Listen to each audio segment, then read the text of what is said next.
வாழ்க வளமுடன் சுகம் சூழ்க. நற்பவி நற்பவி நற்பவி. இறைவனோடு இணைந்திருப்போம். சகல சௌபாகியங்களும் அருளும் சொர்ண கால பைரவர்.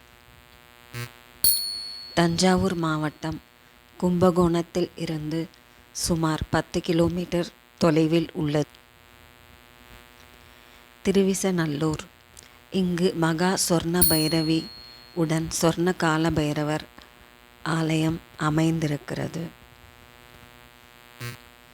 இங்கு மகா சொர்ண பைரவியும் சொர்ண கால பைரவரும் தம்பதி சமேதராக அருள் பாலிக்கின்றனர்.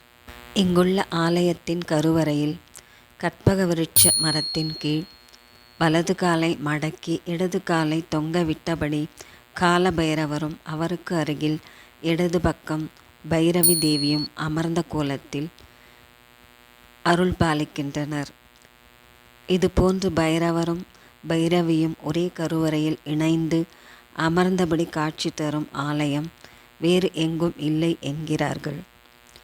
4 கரங்களுடன் அருளும் சொர்ணகால பைரவர் தன்னுடைய மேல் 2 கரங்களில் நவநிதிகளில் 2 பெரும் நிதிகளாக விளங்கும் சங்கநிதி பதுமநிதிகளை தாங்கியிருக்கிறார். கீழ் 2 கரங்கள் அபயவரத முத்திரைகளை காட்டுகின்றன. தன்னுடைய மடியில் உள்ள பூரண கும்பத்தில் சர்வலோக நோய்களை தீர்க்கும் அமிர்தத்தை வைத்திருக்கிறார். பைரவரை போல பைரவியின் மடியிலும் ஒரு கும்பம் உள்ளது. இது சொர்ண கும்பம் எனப்படுகிறது. இதிலிருந்து சொர்ணம் சுரந்து கொண்டே இருக்கும் என்கிறார்கள். கால பைரவரும் பைரவியும் குரு மற்றும் குபேரனுக்கு உரிய வடக்கு திசை நோக்கி அமர்ந்து அருள் பாலிக்கிறார்கள். இவ்வாலயத்திற்கு வந்து சொர்ணகால பைரவரையும் கால பைரவியும் வழிபடுபவர்களுக்கு தலையெழுத்து மாறும் என்பது நம்பிக்கை. ஜாதகத்தில் உள்ள பாதகங்கள் யாவும் சாதகமாக மாறும் என்கிறார்கள். 1000 ஆலயத்திற்கு சென்று வணங்கி வந்த புண்ணியம் இந்த ஆலய பைரவரையும் பைரவியையும் வணங்கினால் கிடைக்கப்பெறும் என்கிறார்கள். பொன் பொருள் செல்வாக்கு புகழ் போன்றவை வந்து சிறப்பான வாழ்க்கை அமையும். சூரியனை சுற்றியே அனைத்து கிரகங்களும் வலம் வருகின்றன. அந்த வகையில் சூரியனின் பிராண தேவதையாக பைரவர் விளங்குகிறார். எனவே இத்தல பைரவரை வணங்கினால் சூரிய தோஷம் மட்டுமின்றி அனைத்து கிரகதோஷங்களும் விலகும்.